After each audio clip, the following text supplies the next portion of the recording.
Bersama kemanisan harapan. Cikgu, ayo cikgu, jangan garang sangat. Ni brother, contoh. Terima kasih yang mana dah subscribe. Terima kasih banyak channel ni dibawakan untuk korang oleh Putra Nissan Kelang, penjual kereta cat merah, cat hitam, cat merah, cat merah, macam-macam cat lah. Korang boleh contact dia, link ada dekat bio. Lu sebut nama gua, dia mesti kasih barang free banyaknya. Baik brotherku, jadi hari ni aku nak ceritakan sedikit tentang warden baik versus warden jahat.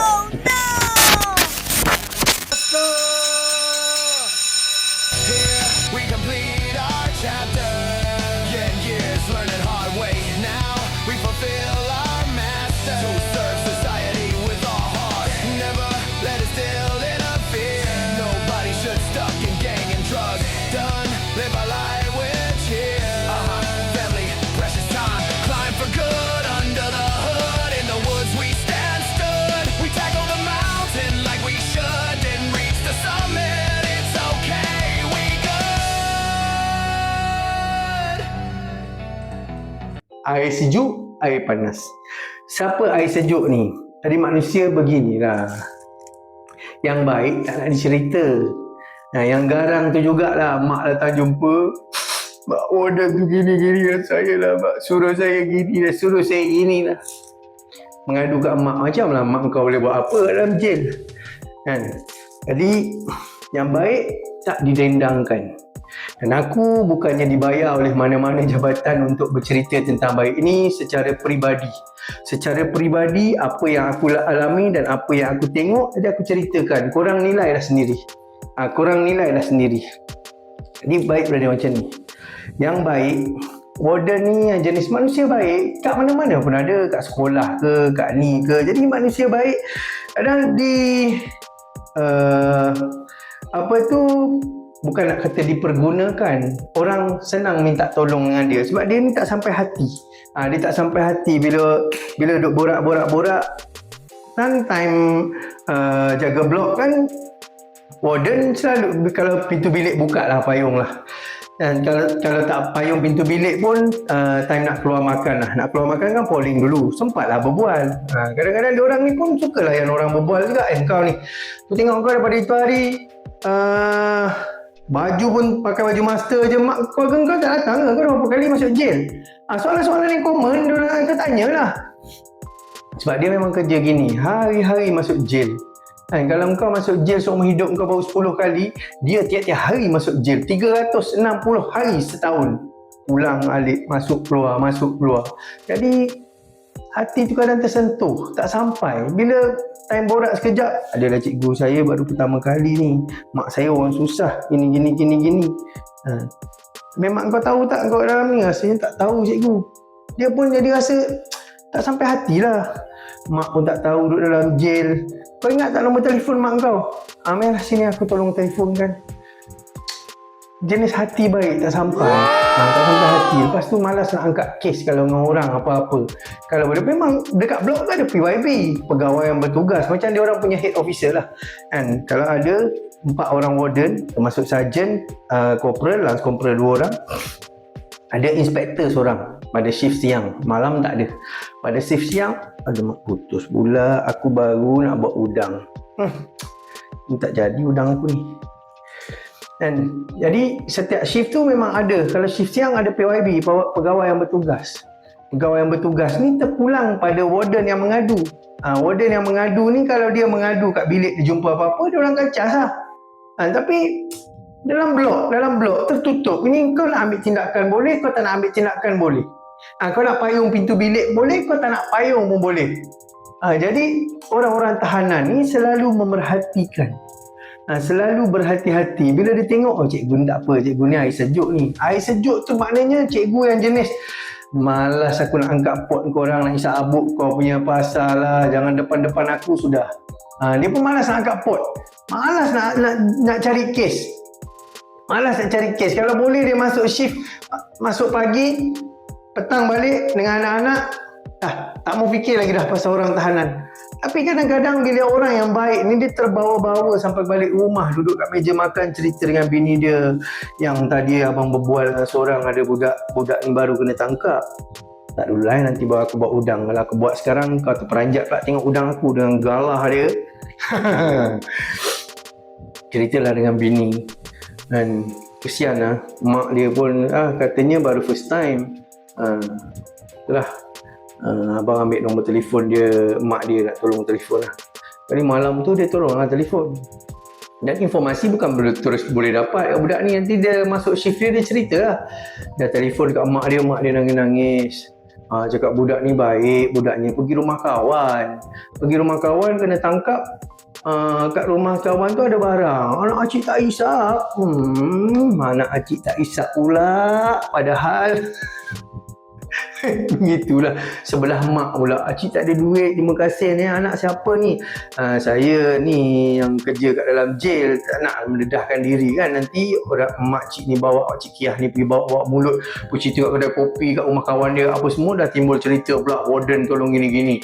Dan warden yang selalunya pergi kapal, dia tak pesan pula. Dia tak pesan, kalau dia telefon, makcik tolong transfer dekat akaun ni 300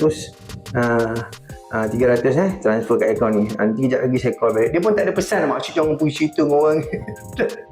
Tak kau lah, sebab dia dah tahu, dia call orang pun tak boleh trace. Jadi bila dah sampai informasi tentang ni, dia pun balik dah, pergi masuk shift kat jail, baru masuk, pergi cari lagi budak tu kat bilik, pergi buka bilik, ni aku dah telefon mak kau pergi salam. Mak saya sihat tak? Sihat je mak kau, dia pesan kau tu duduk baik-baik. Dia tak ada duit nak datang melawat kau, nangis-nangis lah dia. Engkau tu lah pergi rumah kawan lagi barang, kau hisap barang tak? Depan warden mengaku. Kau cakap betul-betul kau hisap tak? Hisap aku, mau tak mengaku hisap lagi. Dekat kad bilik dah ada tulis 15/1. Kau nak kencing siapa? Urin kau sangkut, mak kau boleh lah kau tipu. Nanti dengan mak balik cerita lagi, polis yang cas 15/1, saya tak hisap mak. Ni dia belanja. Kak warden tak boleh nak cerita belanja, sebab dekat kad bilik dah terpapang kat situ 15/1 urin kau sangkut. Minta tolong lagi. Tapi begitulah, yang baik tu tetap ada. Contoh yang cikgu yang baik, bila demam kau minta ubat, dia tak sampai hati, dia pergi cepat-cepat ambil ubat.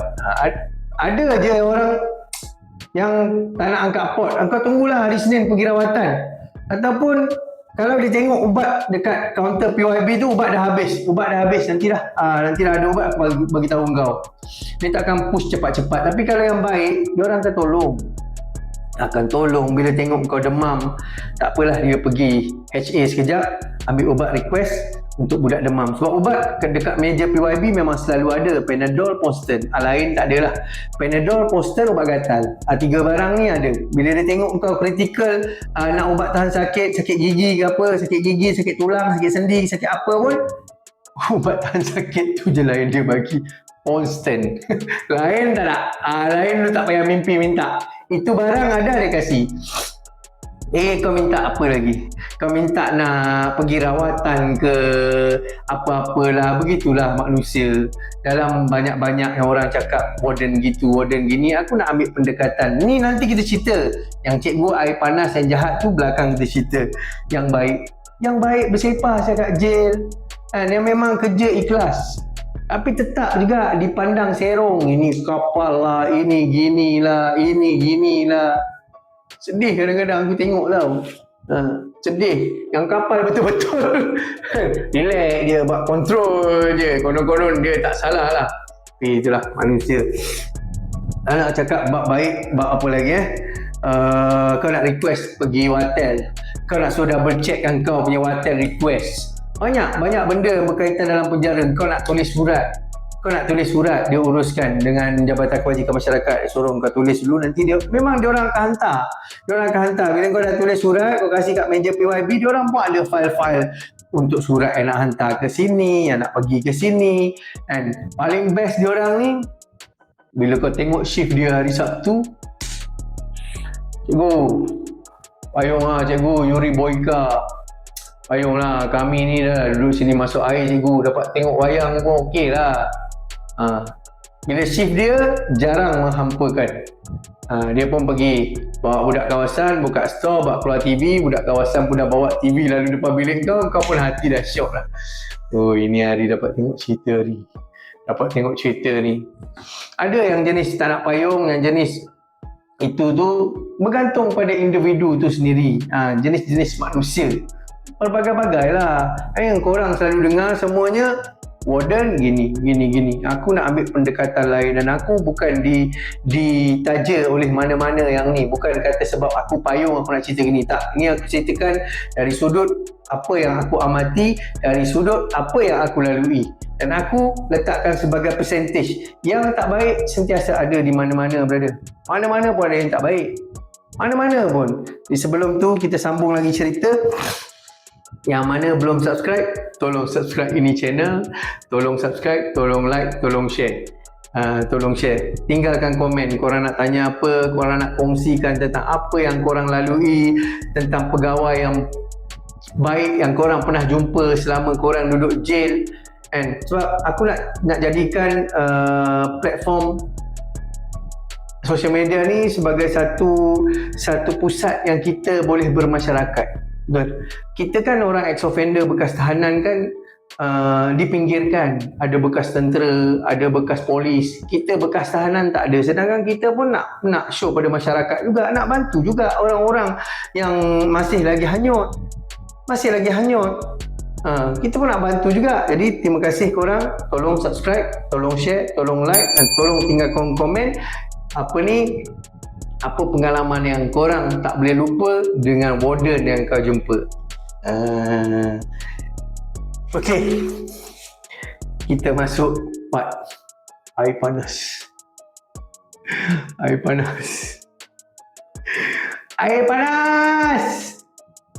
Okey, siapa cikgu air panas ni? Dan ada yang jenis terbawa-bawa habit sampai ketua duduk jail pun air panas. Macam karakter dia. Ada seorang ni nama Haji W. Dah tua dah, umur 50 lebih, nak pencen dah. Tapi karakter dia tetap. Kalau time dia jaga shift, kau duduk nak pergi bawa tong tahi, nak pergi buang saya mandi, dan kau serabai sikit je, tak reti nak duduk dalam baris, dia tak jalan pergi kat kau sebab dia dah otai dah lama. Ni, kau tu. Bangla, sini. Budak Bangla tu pun datang lah senonong-senonong. Ambil cotak, peletuk sebiji. Duduk sana. Hadiah. Itu yang jenis pattern-pattern dah lihat lah. Okey, air panas yang jenis pattern-pattern baru-baru. Baru masuk kerja. Sampai PYB pun cakap, kau slow lah sikit. Tak payahlah sibuk-sibuk tangkap banyak sangat. Kan UKP ada semangat. Bila dia jaga blok aja, dia tawaf daripada bilik 1 sampai tingkat 2 atas. Seret, bilik ke bilik. Lalu je. Hidung macam hidung anjing. Ni, bilik kau ni bawa abuk ni. Gentle. Dia pun baru belajar pasal gentle Gentle. Spark datang. Kena yang jenis takut sikit kena gertak, dah bagi spark. Tak apa, dia nak cas juga. Alamak cikgu, spark dah kasih, sudah lah. Abuk lagi tak? Kali ni buat payung.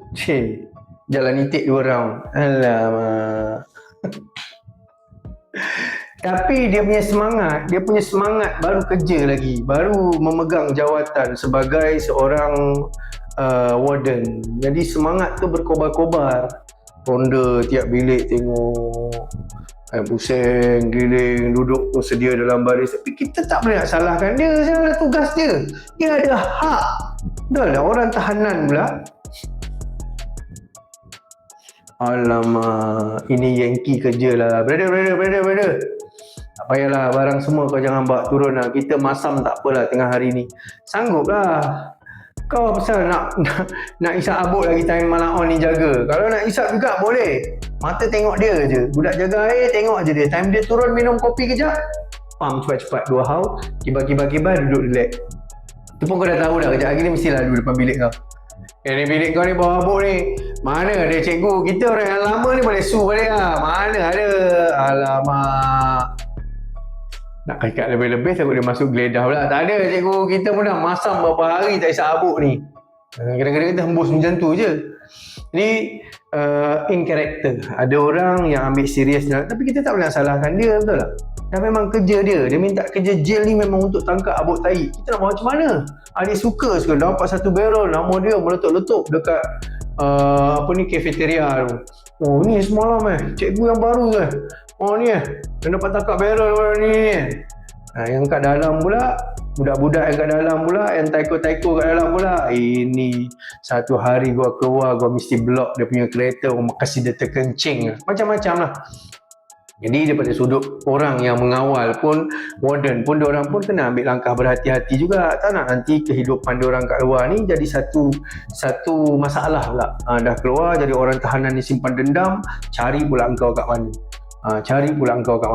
Jadi kita masuk yang heavy sikit, yang jenis garing, yang pertengahan. Tadi orang umur baru-baru kan, baru-baru start shift, yang orang tua yang dah nak pencen, dia punya habit dia macam tu.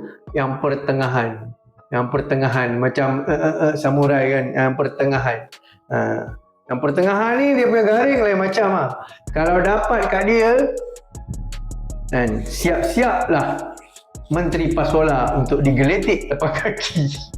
Tapi kadang-kadang kita dengar dan kita tengok macam satu hukuman yang tak patut dia buat pada orang tahanan. Betul? Macam tak patut lah kau buat orang tahanan macam ni. Tapi dari pada sudut lain, cuba kau keluarkan daripada konteks out of the box. Budak ni berkumpulan pergi samun 5 orang. Pergi samun, pecah. Aku ingat lagi geng tukul. Dia pecah, dia pakai tukul yang 10 kilonya, dia hentak pintu cermin dekat atas share minyak, dia masuk dalam, dia tahan budak perempuan ke lelaki yang buat kerja kat dalam, dia samun semua dengan budak-budak ni punya barang sekali dia samun, telefon ke apa ke, budak ni punya pun dia angkut pun. Jadi engkau sebagai rakyat Marahain rasa bengang tak dengan perbuatan budak ni? Jadi kalau setakat budak ni kena tapak kaki Menteri Pasola 20 biji, ada hal. Aku tak ada hal je, rembat je lah. Kan, budak ni pun kalau kena adik kau yang kerja pam minyak shift malam, perempuan yang jaga kaunter tu, dia dah tukul masuk, dia raba pula ke, dengan telefon adik kau dia angkat pergi. Kau hati panas tak? Itulah. Orang nampak semua yang garang, yang tak patut lah ni, biar hukuman saja yang jalankan ni. Pada mulut cakap macam-macam, bila tak kena pada lu punya ahli keluarga. Cuba lu kena itu lu punya ahli keluarga macam mana? Jadi, tapak kaki 20. Jalan lah. Kita tengok merangkak masuk bilik. Merangkak masuk bilik. Tapi padan dengan perbuatan dia kan. Engkau yang buat, layan je lah. Mungkin daripada sudut dia tu adalah satu pengajaran supaya kau keluar, kau jangan buat lagi lah benda macam ini. Betul lah, kau nak duit kau kerja lah. Dan tu baru kes yang pergi samun. Kes rogol pula, masuk rogol anak dia sendiri pula kan. Bukan setakat warden dia bagi hadiah, kita yang kat bilik ni pun geram saya dengar. Sebab dia tak boleh nak lari bila kita cerita. Mat, kau rogol anak kau dah berapa kali dah?